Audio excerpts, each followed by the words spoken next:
Now on BBC4, how an obscure, mass-produced Soviet camera spawned a worldwide cult following. The programme contained strobe lighting effects. Lomo, shoot before you think.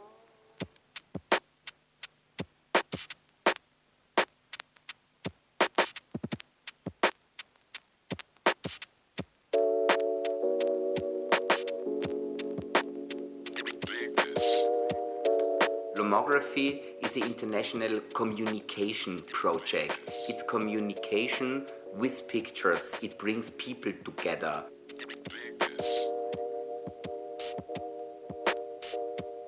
We like looking at very mundane things that are not that exciting in themselves, but that say something about the way we live our lives and the society and surroundings we live in.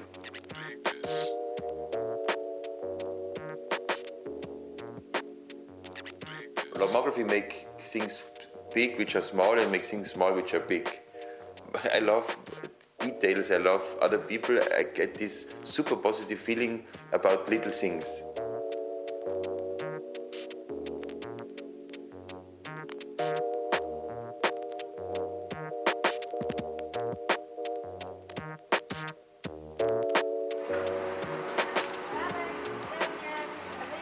Lomography is an international photographic movement that breaks all the rules. It's about lifestyle and philosophy just as much as it's about taking good pictures. It's passionate, democratic and playful, and at its heart is a small wonder of Russian technology, the Lomo Compact. I've had this camera for, I don't know, but it's like 4 or 5 years now. It changed everything for me as a photographer.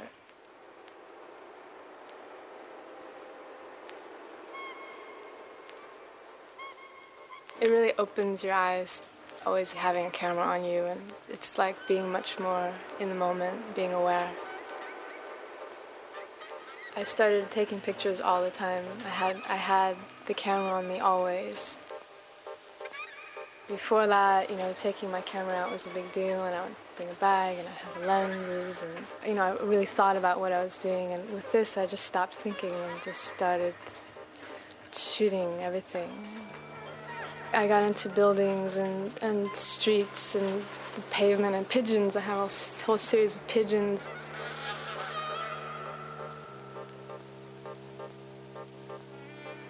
I went through a huge dog phase.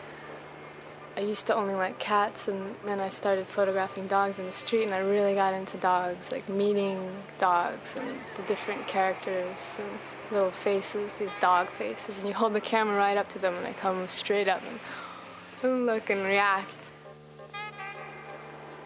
For me, the whole thing is it's just a way of thinking or engaging in your life.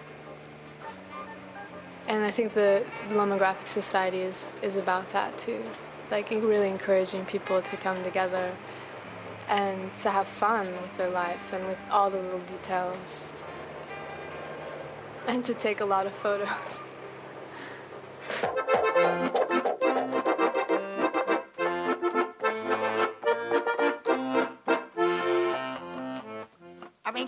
About 25 years ago, I went to the Boy Scouts and I met Matthias. We became very close friends, and when all of us moved to Vienna for our studies, we moved together in a very nice, old, quite bohemian apartment in the 3rd district of Vienna, and had a really crazy students community there.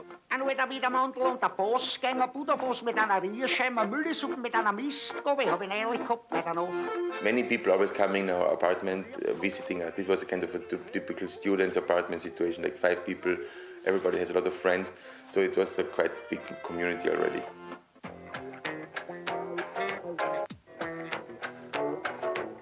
All the time new ideas came in and new people came in, and every night we had to discuss philosophy, architecture, art. On the other hand, for sure, we were drunk every night, we had a lot of fun, everything was about girls and parties.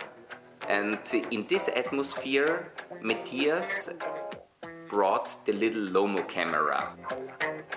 It was Matthias who started to take pictures with the Lomo because he found one in Prague and took it back to Vienna. The pictures who comes out of this camera are somehow more colorful. This is something which I cannot really explain. This is just because of this Russian lens. The lens also has this kind of tunnel effect, which means the corners are already a little bit black and the focus is going to the center of the picture. This is stuff I know today. When we started, we didn't know that. We just saw those pictures have a special atmosphere. They have special colors. They are amazing.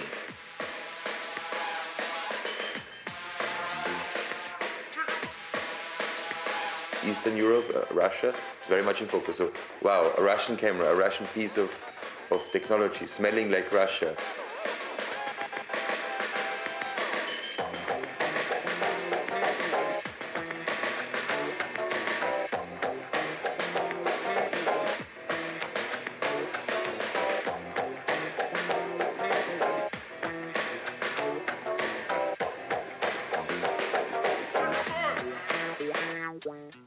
Me traigas dinero para pagar la renta. Cochina. Crica. Crica. Crica. Crica. Tienes la crica esa. And in the beginning we got 2 calls in 1 week of people who said, can you help me find a Lomo? Later it was 10 people every day who called us. Suddenly, after a couple of months, maybe like 50, 100 people had the same camera in Vienna. And everybody was shooting with these cameras. So we should organize something. We should do an exhibition with the pictures of all of these people, because it's just a funny idea. All of them look with the same glass eye on the world, the Lomo lens. And then we said, okay, but before doing an exhibition, we have to found a society. This is very Viennese, this is very typical, and this is also quite funny. The first joke was the Lomographic Society by itself. Second joke was to do 10 golden rules.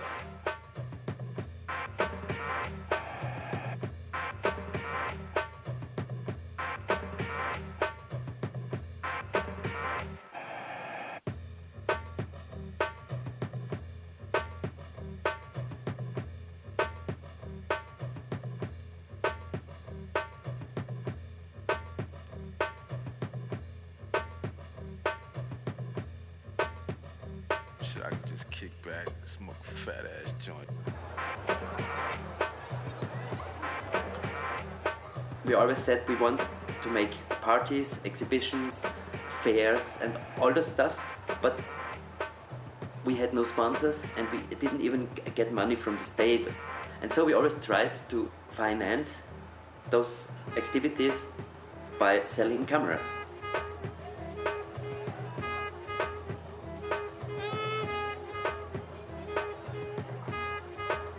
Everybody who bought a camera, we said to people, you're not buying the camera, you're buying the membership of the Lomographic Society, lifelong membership, and this is your tool for the membership, so when you die you have to give it back. We found out the big problem is how to smuggle them out of Russia. This was the first reason why we were going to Russia, to have a look for cameras. There was a little photo shop. We always went in, asked, do you have Lomos? They said, no, we don't. But there were always some people standing outside of the shop, and we never know why they knew what we want, but they knew it.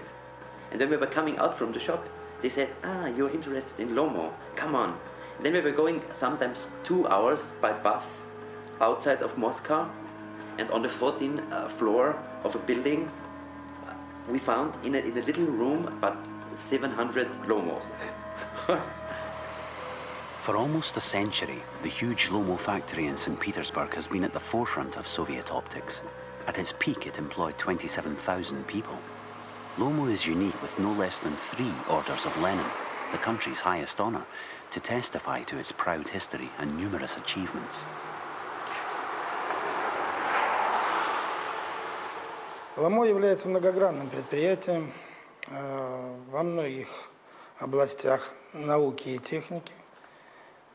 И если вот охарактеризовать в целом, чем занимается Lomo, то это и фотоаппараты, и телескопы, это и приборы ночного видения, это и в области военно-морского флота, это и в области ракетостроения. То есть во многих направлениях Lomo сегодня является одним из передовых оптических предприятий. История создания этой компании началась на рубеже 1913 и 1914 годов, когда в России чувствовалось приближение Первой мировой войны, и в это время для того, чтобы организовать производство оптики для российской армии,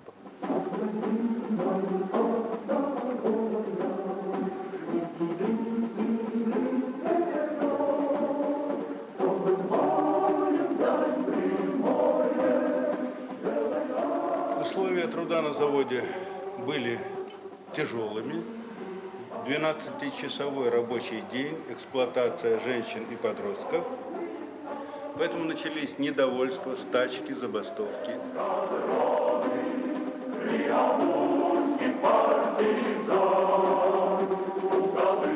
И в феврале произошла революция февральская, а в октябре, 25 октября 1917 года произошла социалистическая революция.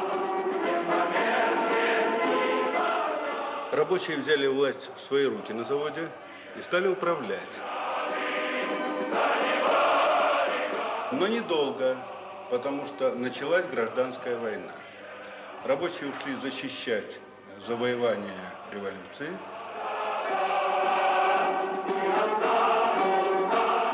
И на заводе осталось всего 200 человек. Было холодно, не было хлеба, не было электричества. И приходилось выпускать продукцию только для того, чтобы прокормить себя, ради хлеба. Но даже в это тяжелое время группа молодых инженеров создает первый советский киноаппарат.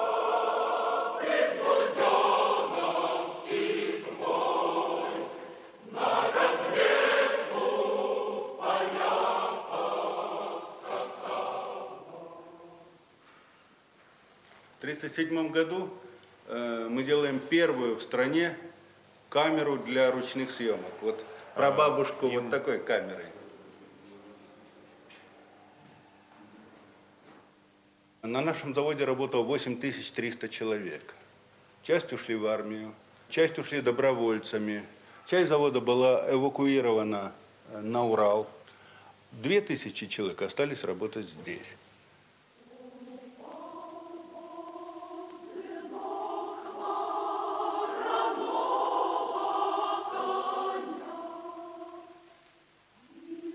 С 8 сентября 1941 года началась блокада, а с 20 ноября 1941 года уменьшилась норма выдачи хлеба до 125 грамм на человека.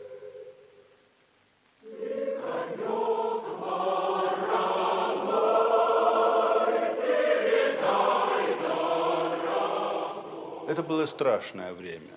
Кроме того, была очень суровая зима, морозы опускались до 40 градусов, доходили. И люди умирали прямо в цехах. Работали в основном мальчишки, девчонки, женщины. Кроме голода и холода, еще бомбежки, обстрелы. Всего на наш завод упало 1915 зажигательных бомб. Всего погибло от голода и холода 1499 человек.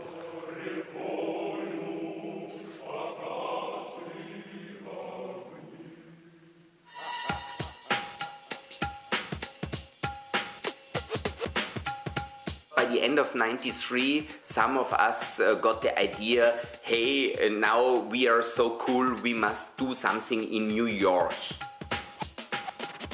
This would be the biggest thing to bring our little demographic society to New York now. And then I think I said, New York is cool, but it would be much cooler. Let's do Moscow and New York.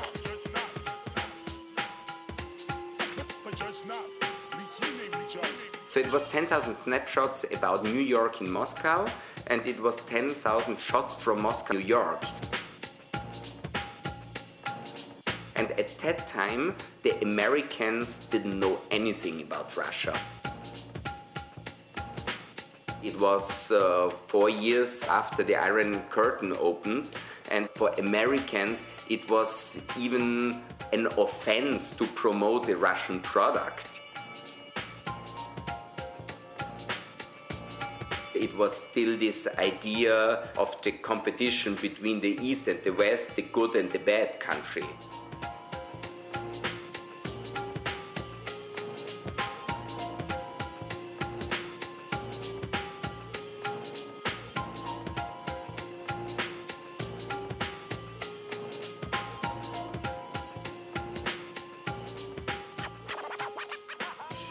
В это время, в 1994 году, мы впервые узнали о том, что, оказывается, за пределами нашей страны существует целое общество в разных странах мира, которое очень любит нашу камеру Lomo Compact. There we wrote an invitation to the Lomo PLC company in St. Petersburg that we will invite you to our exhibition opening in Moscow, New York. But the funny thing was that we wrote it on the 1st of April. And so they thought it's an April joke.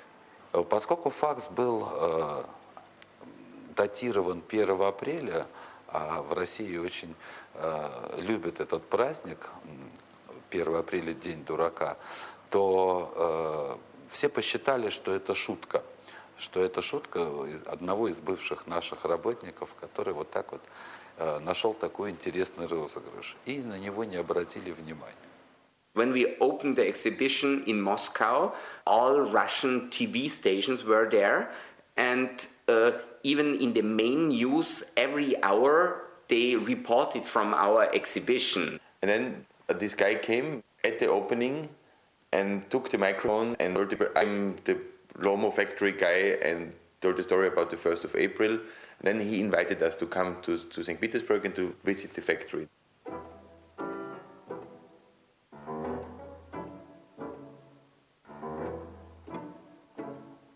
With the collapse of the Soviet Union, by the mid-90s the Russian economy was in crisis. The old Soviet ways were over, and business had to adjust to the cold realities of capitalism. The Lomographers couldn't have picked a worse time.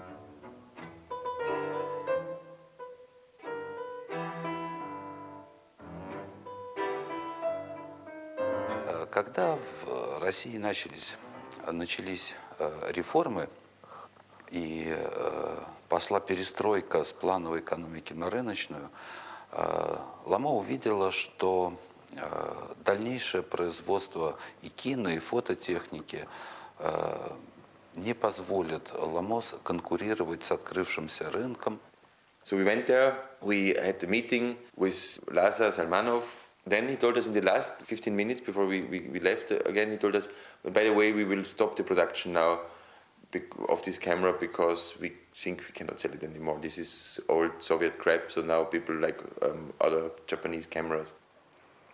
Раньше же мы выпускали до 1,5 миллиона фотоаппаратов в год, начиная от смены 8, любителя и вот Lomo Compact.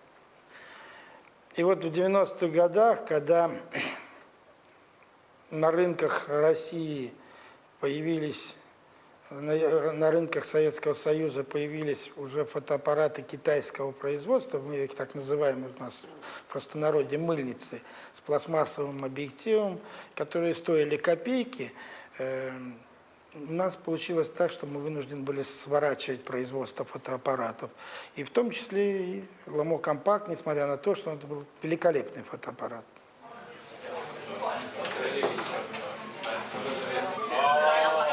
As news spread, groups began to spring up in other cities. First Berlin, then London.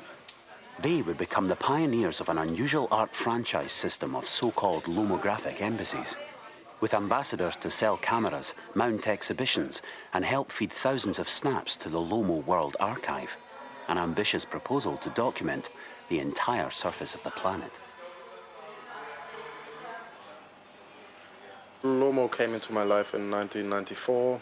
After about 2 years of searching for Lomo, I had finally found the address of the guys in Vienna, Matthias and Wolfgang, and I called them up and I wanted to order a camera for myself, which they answered by the question whether I had a fax machine or not, and whether therefore I would qualify as Lomographic ambassador.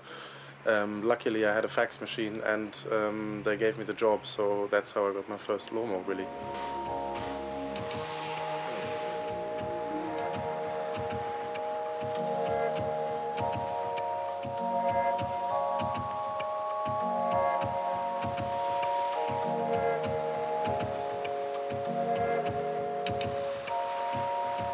One of the most exciting situations you can get into as a lomographer is traveling, really.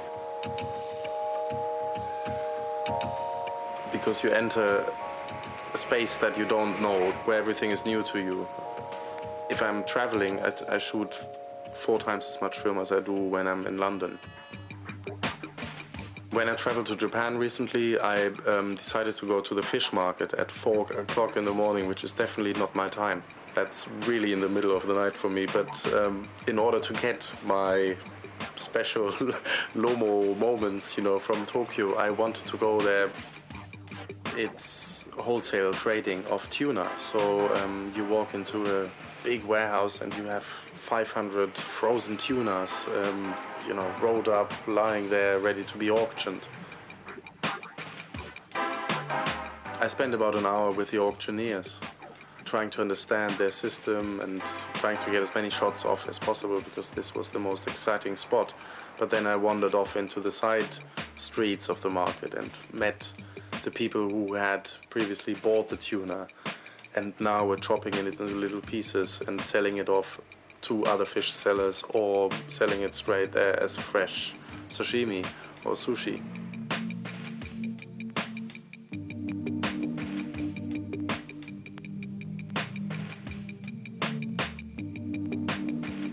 I spent 2 hours where I was just jumping around trying to capture everything, the smell, the sound, the colors. It comes across this place much more than walking around and asking someone, can I take your portrait? I would never do that as a lomographer. I let them get on with their thing if they let me get on with my thing.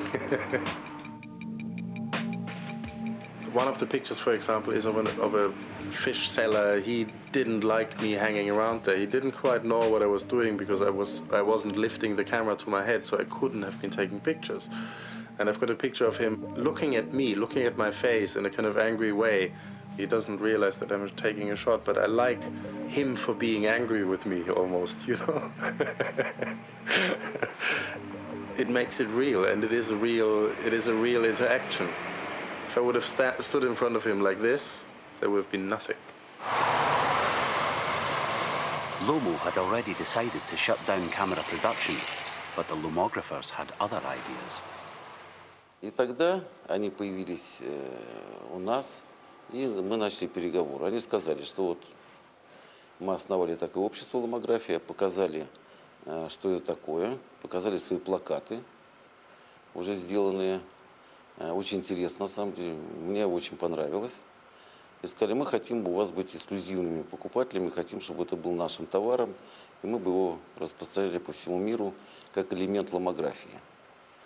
Я говорю, хорошо, это устраивает, на самом деле, и Lomo, и вас. In the mid of 95, we started getting 1,000 cameras every month, and we really were able to get rid of them and to sell them. Фотоаппарат был нам невыгоден, некоммерческая получалась сделка, потому что они могли заплатить определенную цену за этот фотоаппарат, а вот себестоимость его была гораздо больше. And they were somehow starting to calculate really the cost of a camera, and finally they found out that the cost is much higher than they thought before. Before it was Soviet times, so there was no relation between costs and price. Price was political, costs were just fact. So they decided to stop it. We got a fax to Vienna and they said, okay, no more cameras. It was a real big problem for us.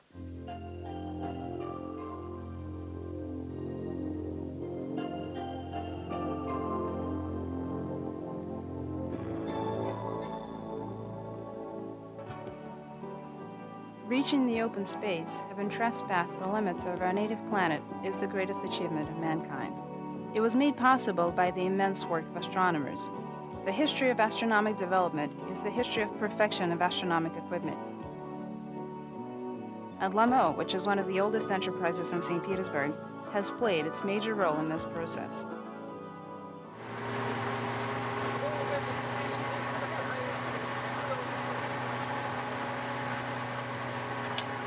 When we visited first time Lomo factory, they were showing us the range of products, and the biggest product was a telescope in the Caucasus, which is the biggest telescope in the world, or used to be in the Soviet times. And this was also the biggest achievement of this factory. So immediately I was dreaming, I have to go there once in my life.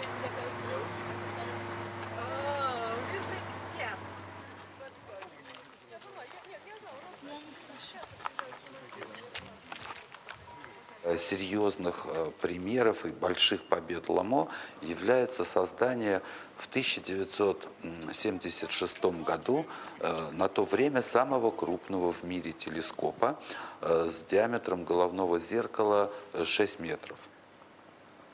Это был революционный шаг в развитии астрономических. So, come on.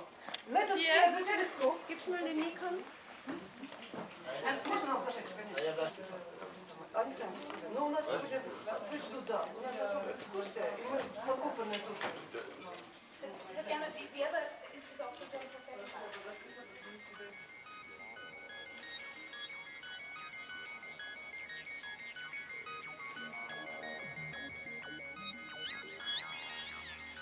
We have this incredible telescope, like a big aluminium dome, like 40 meters high, and super architecture from the 70s.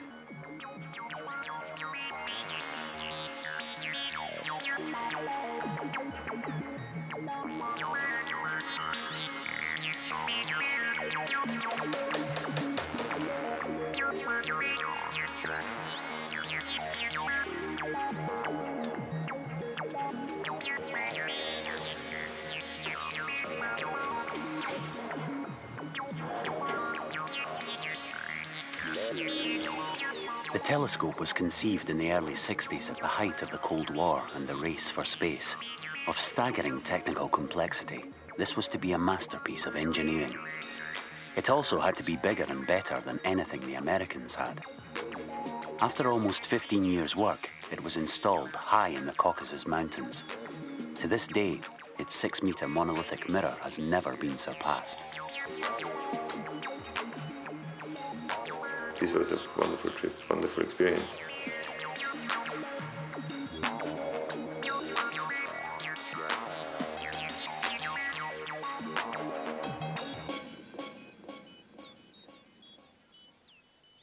You know, I know the three guys from the very beginning, and I liked them personally. I liked their enthusiasm and their engagement in that story.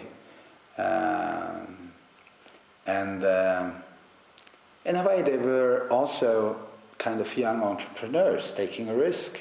И мы постепенно заходили в тупик, хотя очень было обидно. Они попробовали сначала один ресурс политический, привезли ко мне посла Австрии. Мы с ним поговорили, наверное, друг другу понравились, но ситуация продолжалась достаточно так же тяжело. So we went there, ties, suits, and with the official representative of the Austrian state in St. Petersburg, the ambassador, and some delegates from Vienna. Очень толковые ребята, кстати. Они взяли, значит, нескольких депутатов австрийского парламента, еще кого-то.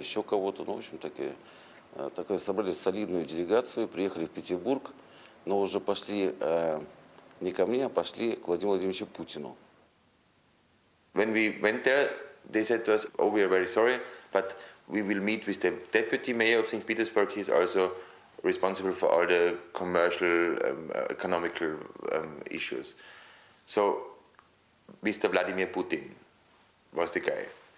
И вот звонит мне на столе рабочий моим телефон, и мне говорят, что сейчас с вами будет говорить первый вице-губернатор Владимир Владимирович Путин. Я говорю, хорошо. Он мне говорит, Илья Ильич, я говорю, здравствуйте, Владимир Владимирович, здравствуйте. Что там у вас за проблемы с ломографами? Я говорю, ну, проблема чисто экономическая на самом деле. Но вот они просят, чтобы я провел встречу у себя в кабинете, видимо, чтобы использовать это как последний аргумент. Я говорю, Владимир Ильич, я готов, нет проблем. They still think very much in delegations, which maybe was not only political but also an aesthetic expression of communist time. You couldn't be alone, you were not important being alone. You need a delegation. So we were a serious delegation, and Mr. Klebanov and the people from the Lomo factory arranged a serious delegation to welcome us. And so we were sitting on a very long table with like 25 people to negotiate about I think in terms of this huge factory, about a very unimportant contract. I think we spoke about 1 hour, and Putin let's translate all the things we were said from German to Russian. But I think after half a year after we heard that he's able to speak German. Mr. Putin was very interested in the camera, and I think he really got the point. He understood what that camera meant for the Lomo factory and even for St. Petersburg. So we declared him to be a lomographer. He got a camera, and I don't know, maybe he doesn't know anymore that he's a lomographer. Mr. Putin, after the meeting, when he met Mr. Klebanov at the Congress, went to him and said, hey Klebanov, what's going on now with Lomographic Society? I like this idea so much, and I think it's cool for your factory, it's good for the city of St. Petersburg, so you should do the business with them. И, в общем, можно считать, что в некотором смысле Владимир Владимирович может стать крестным отцом ломографии, потому что, в общем, мы в его кабинете умялись. В общем, они в итоге признали, что, да, дешевле, чем она стоит производить, продавать нельзя. А я честно сказал, что мы на этой камере не хотим зарабатывать. Сегодня не хотим. Мы, конечно, будем работать дальше над снижением затрат, и там будем искать свою прибыль. И мы договорились. И вот с этого момента как бы из кабинета Владимира Владимировича пошла ломография.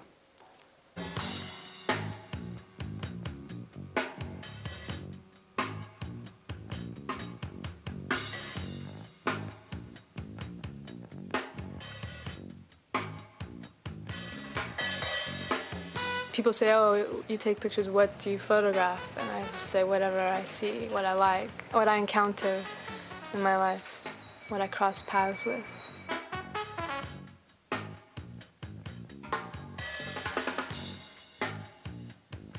I went through a really kind of self-portrait phase, constantly taking pictures of myself, you know, at arm's length. I tried to capture myself being angry or looking terrible or looking beautiful, or like all the different ways that one person can look, and some of them really work. And you can get a lot of terrible pictures from it too. And then sometimes they'll just all be great, and it's amazing. And magical ones that don't make any sense.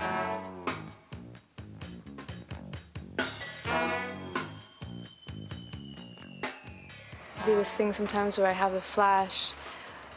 I'm in a low lit situation, and I press the button and the lens opens for a long period of time, and then I just fill it with the flash. And it was Christmas. And I went round and round on the Christmas tree and all the lights, and then back at myself with the flash at the last moment, and I was wearing one of those paper Christmas crowns. And the picture came out, and I'm like, ah, and they're like fireworks. And it's like I'm looking at them. And there's a lot of magic with the camera that way.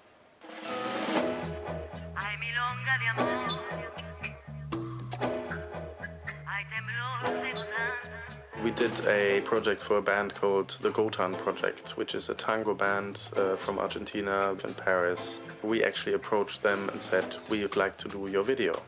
It was a fairly small budget, so we wouldn't earn a lot of money or any money on it, but we decided that we wanted to do that job in a kind of Lomo way. I don't think we could have made that video in the way we did without being filmographers. There was a sort of mission aspect to doing it, which is that we just wanted to have visuals that we felt would go with the music. We walked around Paris trying to find a location that would allow us to create a kind of tango atmosphere. On the day when we started shooting, we still didn't really know what we were doing. We just wanted to create beautiful imagery, which we then did by using a kind of Lomo eye or a Lomo way of shooting things. And from a friend we had heard that at the Seine every evening in the summer tango dancers would meet and dance the tango. So we thought, what a beautiful coincidence. So we went there and found the remaining half of our cast. One was a 92-year-old man who had shown up with his wife. She was 85. They were in perfect tango gear, and that was a lucky coincidence coming in. Fabian and myself sat down and wrote a kind of script, which was, I'd say the basic tenet of it was that we were going to sample tango in the same way that the music was sampled. We wanted to explore ways of how to use these still images and, well, get them moving, really. And this camera takes 16 pictures in succession over about 3 seconds. Seemed to be kind of ideal to animate.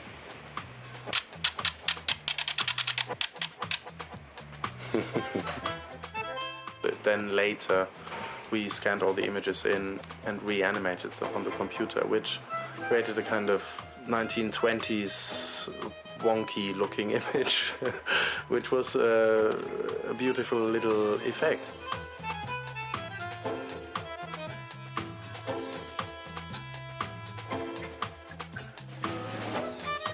Tango is a conversation between two people in the same way that Lomo is a conversation between you and the world. Tango is a rigid set of steps that you learn, and there are definite ways to do tango, but good tango, sexy tango, great tango is about taking those steps and then improvising. We were kind of dancing with them, because there are certain steps to taking good pictures or good film images, and then on top of that there's an area where you don't know what's going to happen, where it is improvisation, and that's the exciting area because you can't plan it.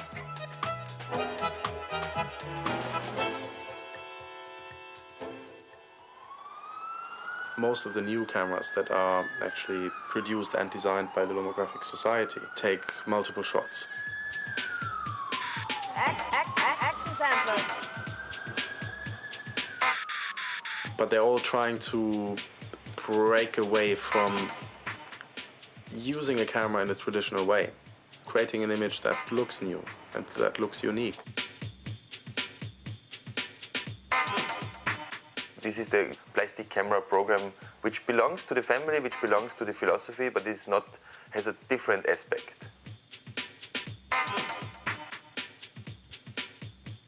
The action sampler has 4 lenses, which starts to open the lenses in one circle. So you have a little time between the first and the last of the photos you take, and so you have always a little movement, but it depends if you move the camera or if your object moves. I remember we had a good success with the action sampler in New York City, where we launched it first. Live from New York. Action sampling 99.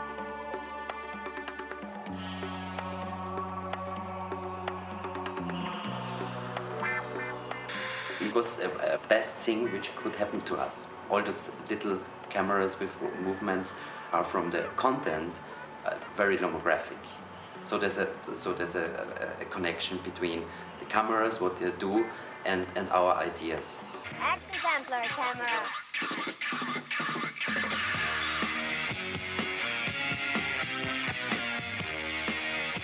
There is the action sampler camera, which was the first one. These are 4 lenses in a square. But the super sampler camera was the, let's say, first camera we developed by ourselves.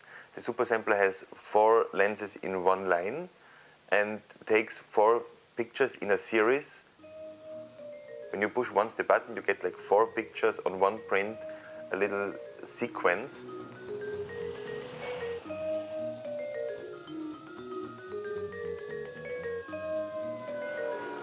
This camera is developed by ourselves, engineered and now produced in China.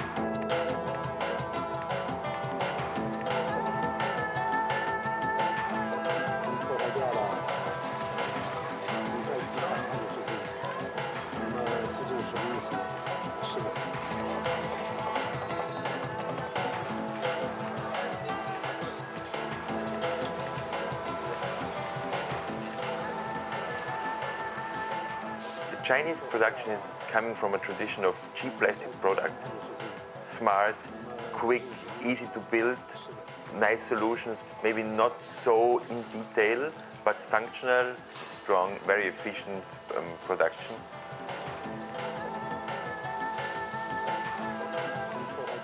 China is opening up very quick now, is economically really exploding in a way, and they can produce everything and they do it very, very quick.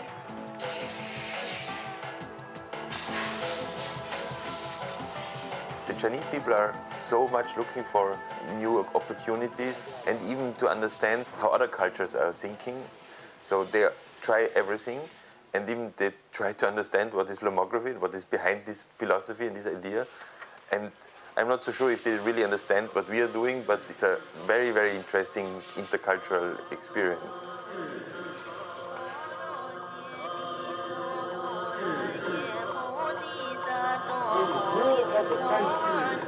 Since the beginning of lomography, 150,000 Lomo compacts have been sold.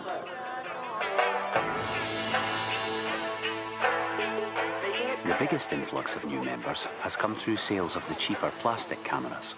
In barely 3 years, over 1.5 million have been snapped up. We have now Lomo embassies in Japan, in Singapore, in Hong Kong, very strong in Seoul, Korea, in Kuala Lumpur, in Bangkok. So Asia is the strongest part of the world for lomography. Lomo is capturing some young hearts. It's so accessible, it's so convenient, it's so cool, it's so different, it's so alternative, it's so lo-fi and yet, so visually colorful. After becoming lomographers, you just opens your eyes a lot more. We can see a lot of details, a lot of patterns, a lot of colors, a lot of textures.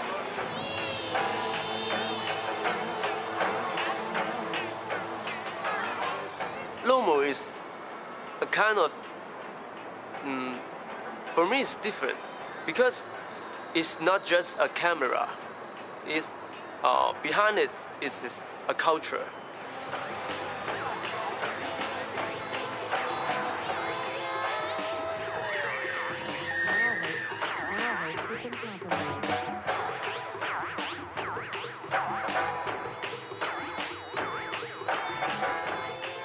The job of an ambassador in Hong Kong is to keep a community going. So my job is to provide a linkage so that they know where to exchange photos, and we have magazines in Hong Kong that would publish their work, and we are free to do anything we want. So I have to contact all the lomographers, hey, how have you been? Any interesting photos for us?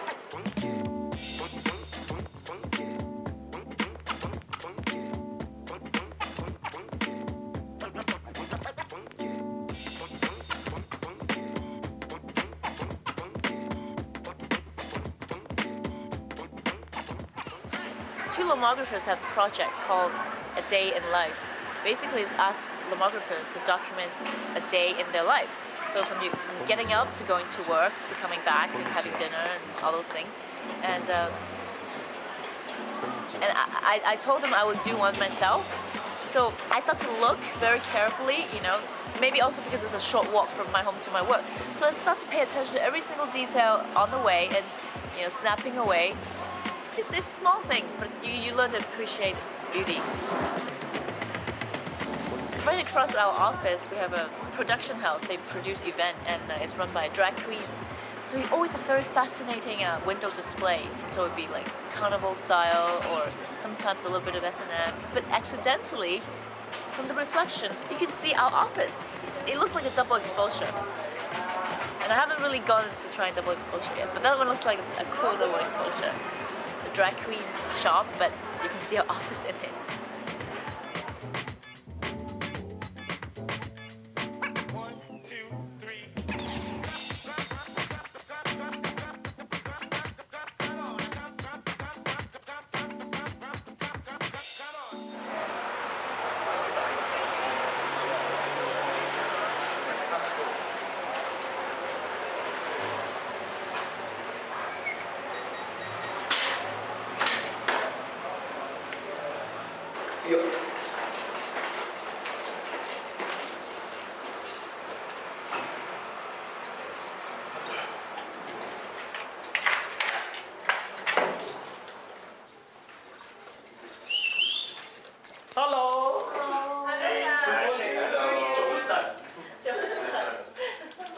Going to Hong Kong, that's always a great experience, and to meet all the lomographers, and we have always a strong program and go out a lot.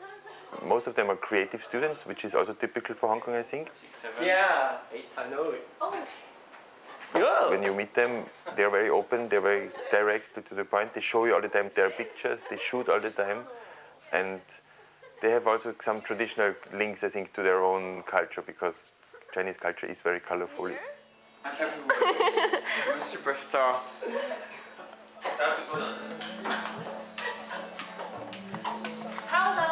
Are we coming out?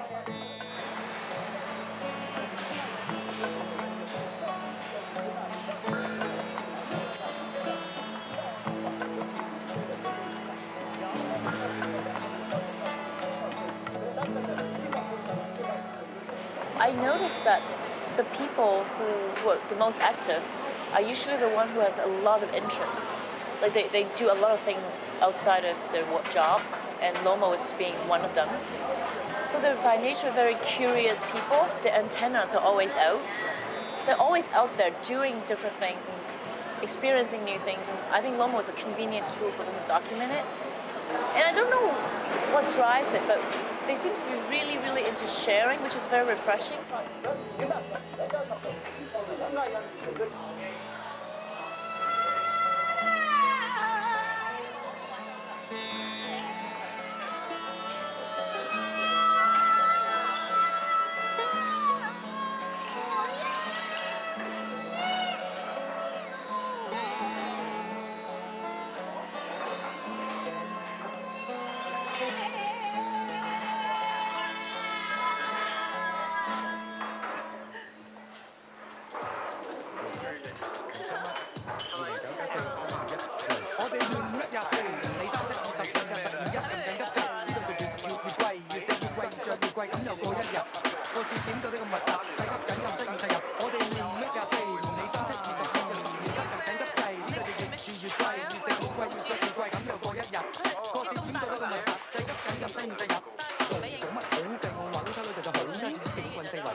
Times Square, Causeway Bay, sorry. Yeah. Me.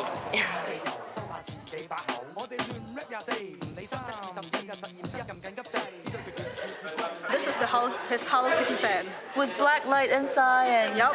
Oh, that's the inside. That's inside the van.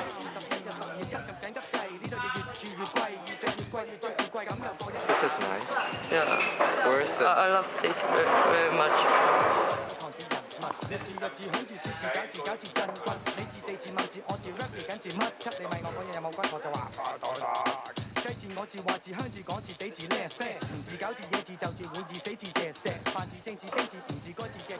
This is in a karaoke, and this is one of my friend in radio station, and he is become artist now. He get a song in karaoke already. Yeah. So I sing his song also.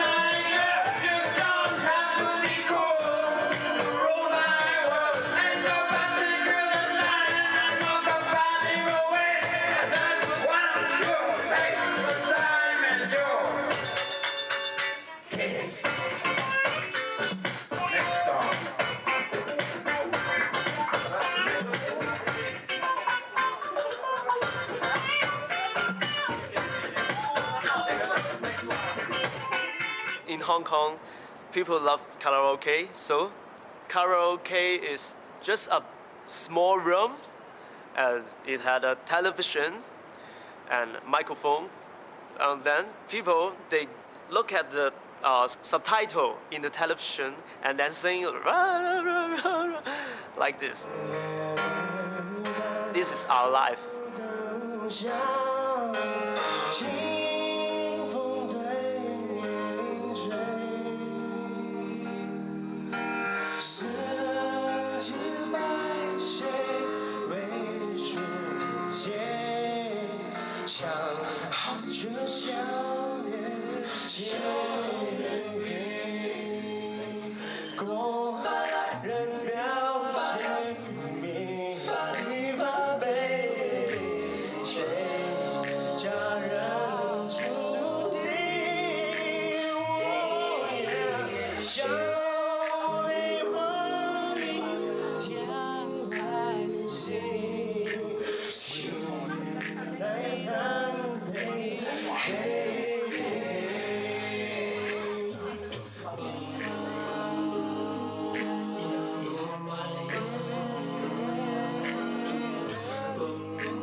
If you have a Lomo camera, you take photo, then you have a pass.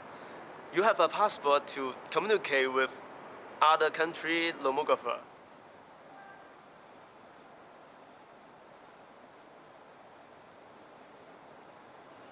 My work is capturing the memories. So I take photo, take video to try to remember it. I have a website. The name is panism.com, panism.com. I try to communicate with a lot of people, even they are on the other side of the earth. I wish to talk because my language is not really good, but I can use the photograph or the Lomograph to communicate with all the people.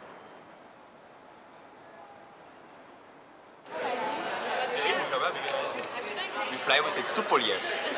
That's a good news for everybody.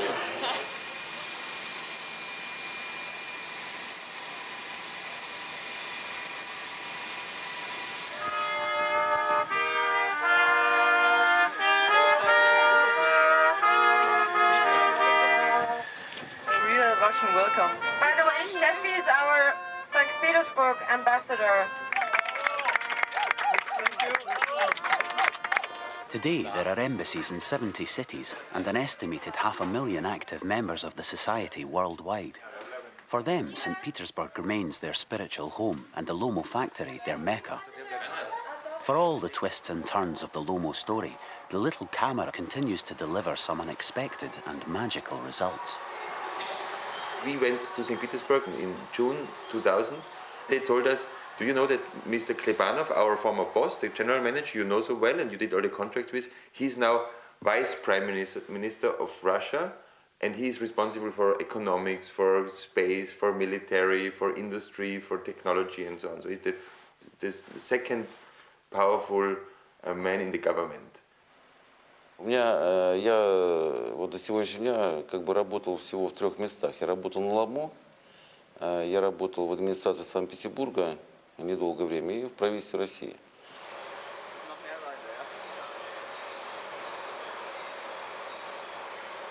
В общем, работал только на Ломо. Я пришел туда молодым инженером и уж уходил оттуда генеральным директором. Ну, в общем, это вся моя жизнь на самом деле. Вся моя жизнь и личная, и в работе, и в бизнесе. На самом деле это, в общем... In an interview, I think in the Moscow Times, Klebanov said, when they asked him, how did you make the acquaintance of Putin? He said, that was because of a meeting we had in the city hall with these crazy Austrian photographers who presented their ideas to the vice mayor. And I joined them because we had a meeting before, so I met the first time Mr. Putin. Я знаю, что она сейчас достаточно успешно развивается. Это здорово на самом деле, потому что трудно было себе представить, но фотография, профессиональная фотография – это вообще высокое искусство на самом деле, но это делается специальной, дорогой, уникальной техникой. И трудно было себе представить, что можно из такого простого, в общем, фотоаппарата недорогого сделать как кисть художника. Потому что каждый желающий может стать творцом на самом деле.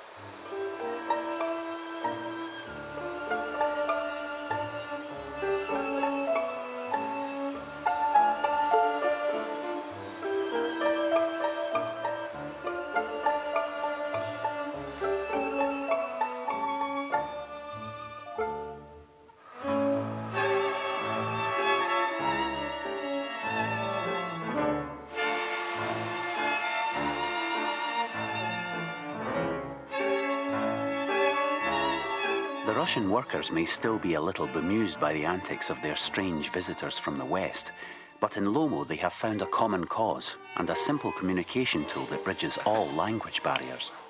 After all, with Lomo, having fun is everything.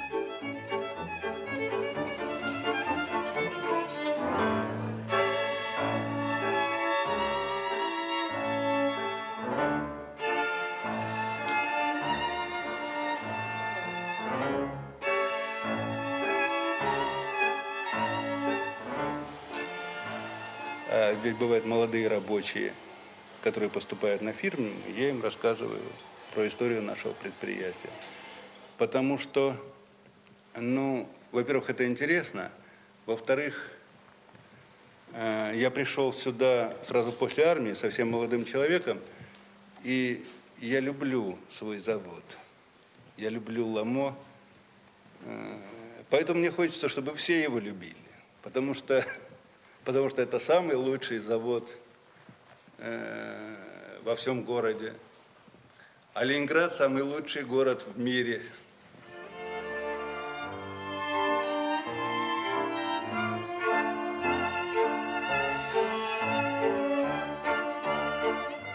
To explore photographs selected by the world's top lomographers, log on to BBCi at bbc.co.uk/BBC4. And if you'd like more information, call 08000 839 839.